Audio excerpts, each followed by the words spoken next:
Berbicara hatchback bekas harga 100 jutaan, di pasaran mungkin didominasi oleh merek-merek Jepang. Tapi jika kalian teliti lagi dan sedang mencari hatchback yang anti pasaran, ganteng, lega, banyak fiturnya, dan yang terpenting bersunroof, mobil ini menjadi pilihan yang paling pas untuk kalian.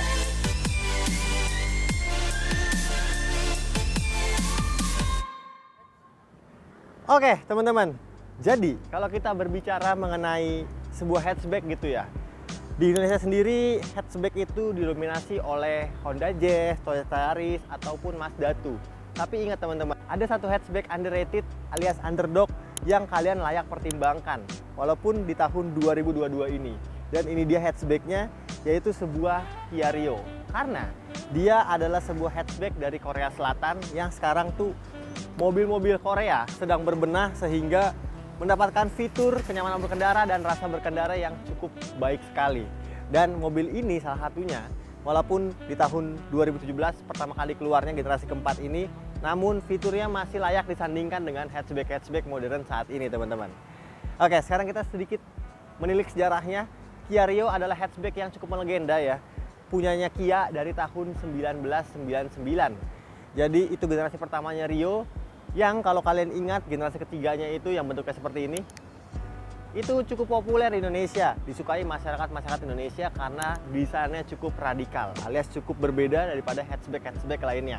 Dan ini generasi keempatnya, generasi ketiga berganti model dengan ini, generasi keempat yang sekarang cenderung main aman desainnya teman-teman ya, tapi tetap memberikan kesan gagah dan berbalut kemewahan ala Kia. Dimana untuk mobil ini sendiri di tahun 2017 pertama kali keluar, dan mobil ini sendiri adalah mobil tahun 2017 sudah mendapatkan bahasa desain terbaru Kia, yaitu grill yang dinamakan Tiger Nose teman-teman, yang sudah sedikit lebih sangar sehingga masih bisa bersaing dengan tampilan atau desain hatchback Jepang lainnya. Oke, dan nggak cuman bagian desain, namun fitur dari mobil ini juga cukup mumpuni. Dan mobil ini juga sudah lengkap dengan DRL berbentuk huruf U di bagian dalamnya.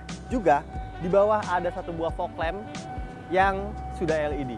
Ngomong-ngomong lagi teman-teman, untuk Kia Rio ini sendiri, dia di tahun 2020 itu ATPM-nya dipegang oleh Indomobil, di mana generasi terbarunya sudah mendapatkan penyegaran fitur, terutama fitur di bagian interior.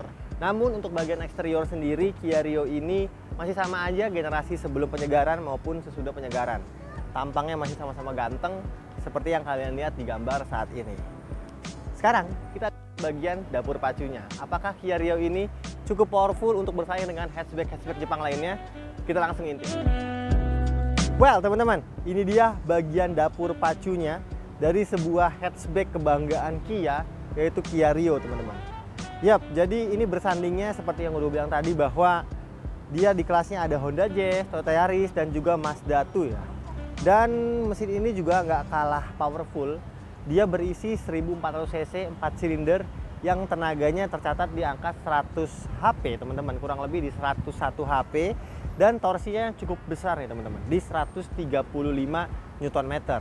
Sehingga jika dibandingkan dengan torsi terbesar di kelasnya yaitu Honda Jazz di 140, dia hanya beda 5 Nm.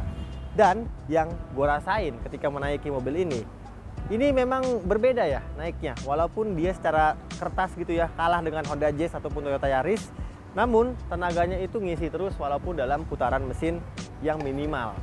Sehingga untuk kalian yang mungkin sedikit lebih agresif menyetirnya, Kia Rio ini menjadi salah satu hatchback yang bisa cukup dipertimbangkan gitu ya. Dan mobil ini 4 silinder segaris ya teman-teman ya. Dia memiliki transmisi otomatis 4 percepatan, dan juga di awal-awalnya itu ada transmisi manual 6 percepatan teman-teman. Namun mobil yang kita review sekarang ini transmisinya otomatis 4 percepatan ke 2 roda bagian depan alias front wheel drive.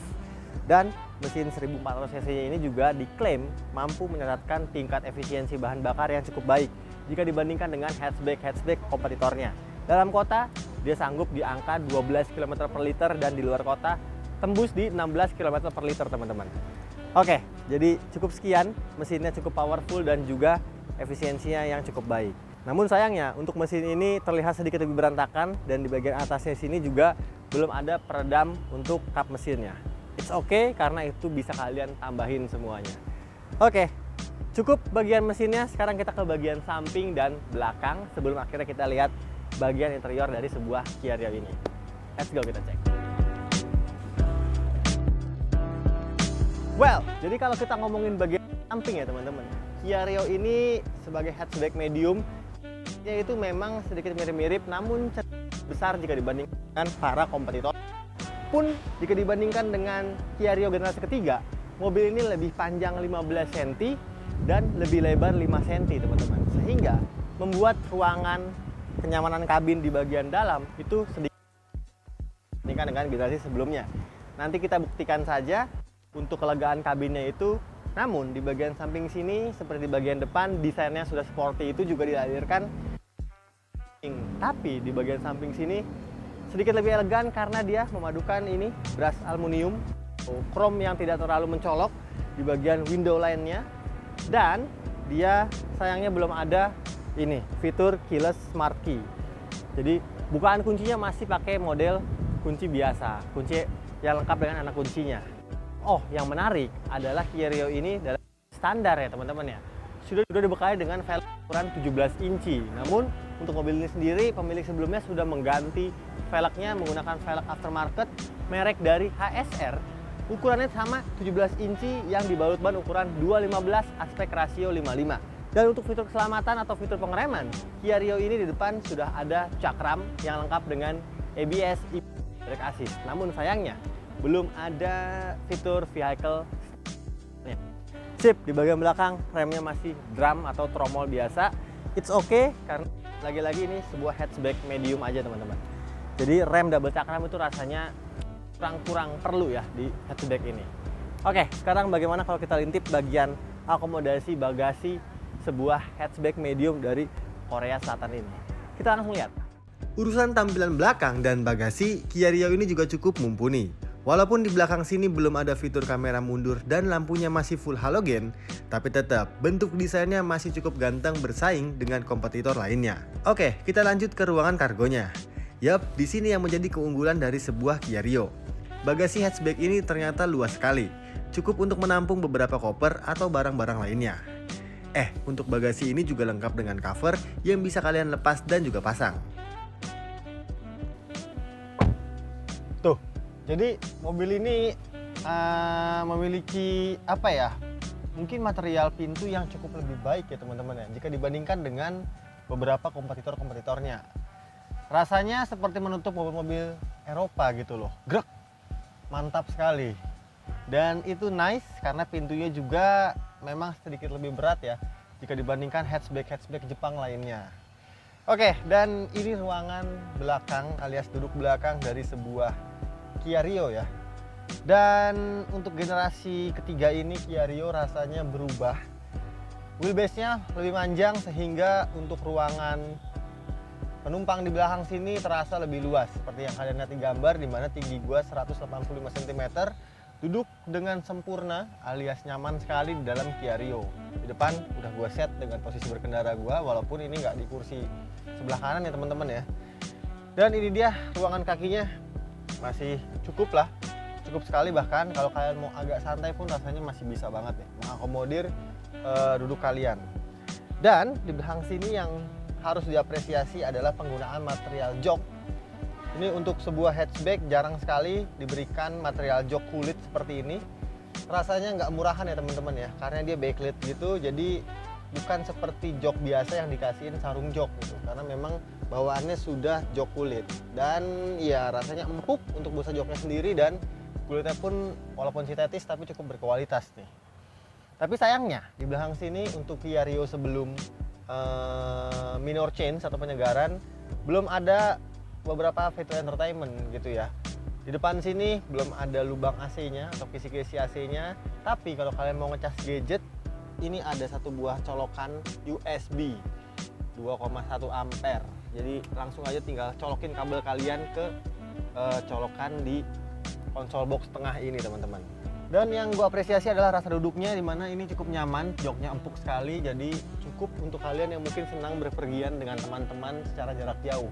Pun di belakang sini headrestnya ada 3, serta ada seat belt 3 titik untuk 2 orang penumpang, yang tengah ini hanya 2 titik aja teman-teman.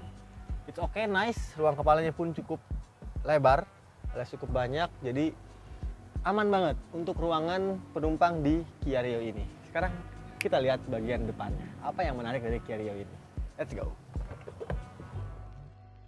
Ini dia teman-teman, interior depan dari sebuah hatchback asal Korea ya, Kia Rio. Yes, bisa dibilang ini layout dashboardnya itu modern ya, berbeda dengan hatchback Jepang lainnya, dimana terlihat cukup mewah dan terkesan masih up to date walaupun di tahun 2022 ini. Seperti yang gue bilang di depan bahwa mobil ini mengalami sedikit penyegaran ya teman-teman ya, di bagian fitur terutama di tahun 2020, dan ketika itu ATPM Kia sudah dipegang oleh Indomobil. Namun yang ini masih keluaran awal 2017 yang belum mendapatkan penyegaran fitur. Jadi masih cukup sederhana nih untuk fiturnya. Itu yang sangat disayangkan. Oke, sekarang yang pertama kali kita bahas adalah kuncinya. Dia belum smart keyless entry. Kuncinya masih model jackknife gini ya teman-teman ya. Ada lock, unlock, dan buka pintu bagasi. Kita langsung colokan saja kuncinya ke rumah kuncinya di bagian kanan. Oke, kita start up.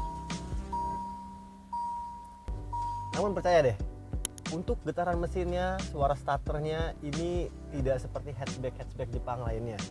Lebih halus dan pastinya getaran dalam kabin itu minim sekali. Jadi udah terasa berbeda ketika kalian menstarter mesin dari sebuah Kia Rio ini. Kita hidupkan AC-nya dulu teman-teman. Oke, karena hari ini cukup panas ya. Sip, yang pertama kali kita bahas dan yang juga menjadi nilai keunggulan dari sebuah Kia Rio adalah posisi berkendara. Dimana berkendara dengan Kia Rio itu berbeda seperti hatchback Jepang lainnya seperti Honda Jazz, Toyota Yaris, Mazda 2 ya teman-teman ya. Ini lebih cenderung sport karena kursi ini sendiri seperti yang udah bilang tadi di belakang sudah dilapisi dengan material kulit yang berkelas dan berkualitas, serta dia bisa menyangga tubuh kalian karena dia ada ini nih, bantalan yang cukup besar di bagian kiri kanannya, sehingga rasa sportinya itu langsung dapat ketika kalian duduk di kursi Kia Rio ini. Dan juga menurut orang-orang gitu ya, kursi ini sedikit lebih rendah sehingga kalian tuh seakan membawa sebuah mobil sedan. Namun tenang aja, kursi ini bisa kalian atur untuk naik turunnya melalui tuas yang ada di bagian kanan ini, reclining dan juga maju mundur pastinya. Jadi sudah lengkap pengaturan kursinya nih, sayangnya tapi masih manual semua. It's okay, apalagi kursi ini didukung dengan pengaturan setir yang juga tidak kalah baik nih. Setirnya gue suka banget karena dia bisa teleskopik yang panjang sekali ya. Lihat ya teman-teman ya. Nah, jadi untuk ukuran teleskopik, Kia Rio ini rasanya paling panjang mungkin yang di kelasnya. Oke, rasa setirnya pun berbeda ya. Walaupun ini sebenarnya bukan material kulit ya teman-teman ya. Namun rasanya enak sekali menggenggamnya, pas gitu ya di tangan. Di bagian setir ini juga lengkap dengan berbagai tombol ya. Sebelah kiri untuk mengatur volume seperti biasa, mengatur track yang di bagian tengah sini, atau mengatur infotainment yang ada di bagian tengahnya atau head unitnya. Dan di bagian kanan sini ada dua buah tombol, yaitu trip dan reset yang fungsinya untuk mengatur MID yang masih layar monokrom di bagian tengah sini. Oke, instrumen clusternya dia masih didominasi dengan dua buah dial kiri untuk tachometer dan dial kanan untuk speedometer. Di bawahnya lengkap dengan penunjuk suhu mesin dan penunjuk bahan bakar. Sip, kita lihat yang ada di bagian tengah nih, ada informasi apa aja di bagian MID-nya. Seperti biasa ada range, terus ada fuel consumption, ada trip A, trip B, dan juga di trip A dan trip B itu ada waktu berkendara kalian dan kecepatan secara digital gitu ya di bagian bawahnya. Ada penunjuk suhu luar, odometernya. Mobil ini baru tercatat di 26.897 km. Walaupun tahun 2018 rasanya ini masih sangat baik karena setirnya ini masih bergerigi teman-teman. Jadi serasa mobil baru keluar dari dealer nih. Setirnya masih sangat baik sekali. Ini lampunya kerennya udah auto ya teman-teman ya. Jadi bisa kalian set aja di auto. Dan sebelah kiri ada wiper yang juga pengaturan lengkap dengan intermittennya. Pun pengaturan wiper untuk bagian belakang.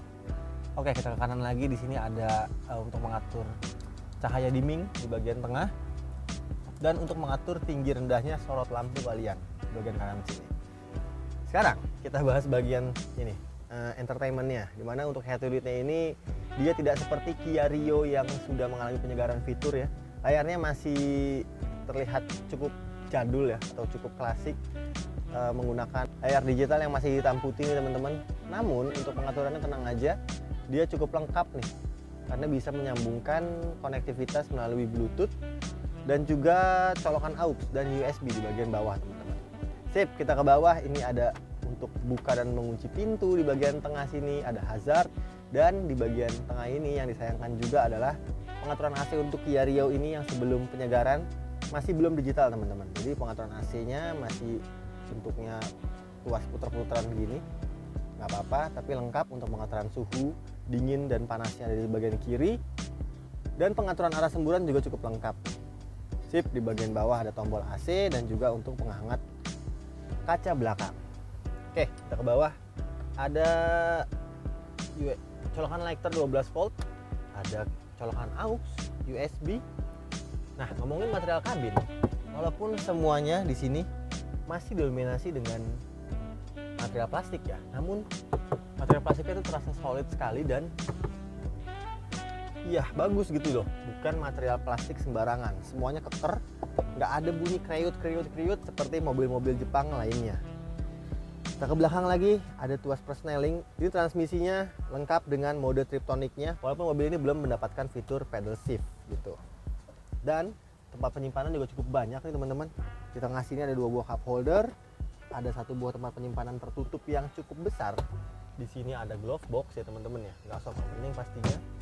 Di door panel ada 2 buah cup holder lengkap dengan 1 buah tempat penyimpanan terbuka.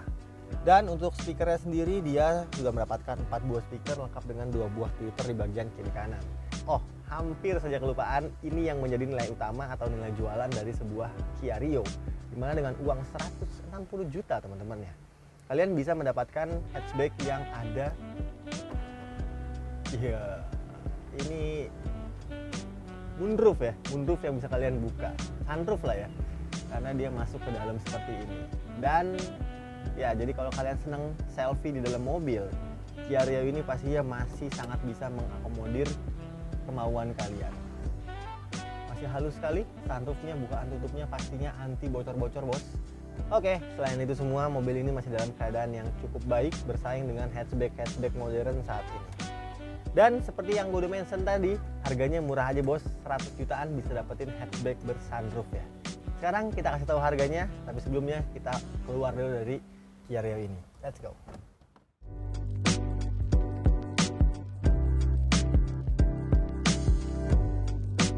Sampai di akhir video teman-teman. Jadi kalau kalian sedang mencari sebuah hatchback medium yang fiturnya cukup baik, bisa bersaing dengan hatchback modern, harganya murah dan ada sunroofnya serta mesin yang cukup bertenaga, ini adalah pilihan yang paling menarik teman-teman. Karena dia ya secara fitur masih bisa disandingkan dengan hatchback keluaran tahun 2022, tapi gengsinya juga masih keren lah Kia Rio ini. Dan mobil ini sendiri kondisinya cukup baik ya teman-teman ya, dimana odometernya seperti yang kalian lihat tadi masih di angka 26.000 tahun 2017, nicknya pemakaian 2018, yang kalian bisa bawa pulang dengan uang hanya 188 juta rupiah teman-teman. Dan harga tersebut tentunya masih boleh nego sama marketing kita. 188 juta kalau kalian mengambil sebuah city car, dapatnya sebuah LCGC ya teman-teman ya. Namun ini bukan LCGC, dia kelasnya udah beda, fiturnya lengkap dan juga kabinnya yang cukup luas juga. Oke, jadi gimana menurut kalian? Apakah dengan uang segitu kalian tertarik untuk membeli sebuah Kia Rio? Atau kalian punya pendapat lain? Silahkan tulis di kolom komentar di bawah. Dan seperti biasa, terima kasih banyak untuk kalian semua yang udah nonton video ini sampai habis. Jangan lupa, kalau suka dengan video-video yang Belanja Mobil buat, untuk di like, di komen, di share, dan di subscribe channel Belanja Mobil. Gue Raka pamit, sampai jumpa di video kita selanjutnya. Assalamualaikum.